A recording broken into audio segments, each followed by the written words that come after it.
దీన్ని బట్టి ఒక విషయం ఏమర్థమైంది, ప్రాజెక్టుల విషయంలో ఎవరెన్ని మాటలు చెప్పినా 10 ఏళ్లలో కేసీఆర్ గారి ప్రభుత్వం కేఆర్ఎంబీకి ప్రాజెక్టులు అప్పచెప్పలేదు.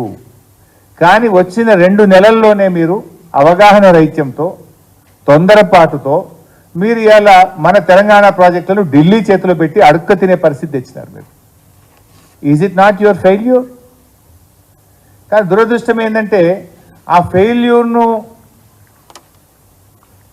కప్పుకోవడానికి, అంటే ఆ ఫెయిల్యూర్ను ఒక తప్పును కప్పిపుచ్చుకోవడానికి మరిన్ని తప్పులు చేసే విధంగా ఒక అబద్ధాలు మాట్లాడడం, ఎదురుదాడికి దిగడం, దుర్భాషలు ఆడడం, ఇది ఒక ముఖ్యమంత్రికి తగునా అని నేను అడుగుతా ఉన్నా. సరే, వ్యక్తిగతంగా రాజకీయాలు, ఎలక్షన్లు, ఓట్లు, సీట్లు అంటే ఎంతైనా తిట్టుకుందాం, ఓకే, కొట్లాడదాం. కానీ ఇది రాష్ట్ర ప్రయోజనాలు, ఇది జాతి భవిష్యత్తు, ఈ రాష్ట్ర ప్రజల భవిష్యత్తును ఫనంగా పెట్టొద్దని నేను ముఖ్యమంత్రి గారిని కోరుతా ఉన్నా. భేషజాలు కాదు కావాల్సింది, మనము రాజకీయాలకు అతీతంగా రాష్ట్ర ప్రయోజనాలు కాపాడాలి.